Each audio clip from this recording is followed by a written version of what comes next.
নবীজি বলে যে নামাজ বেশি পড়ে আল্লাহ তাআলা তার চেহারা সৌন্দর্যময় করে।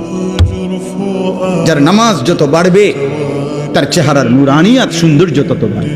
হোক না সে কালো, হোক না সে নিগ্রু, কিন্তু তার চেহারা মায়াময়।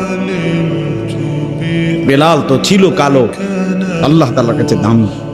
আবু লাহাব তো ছিল শুধু সুন্দর না, সুন্দরের আব্বা, সুন্দরের আব্বা। আবু লাহাব শব্দের অর্থ হইল সুন্দরের বাপ।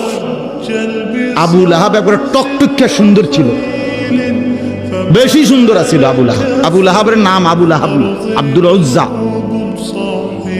ওইটা ছিল তার মূল নাম। আর আবু লাহাব তার উপাধি, মানে এত বেশি সুন্দর ছিল, টকটকে সুন্দর। অথচ সে আল্লাহ তাআলার কাছে কি পরিমাণ ঘৃণিত।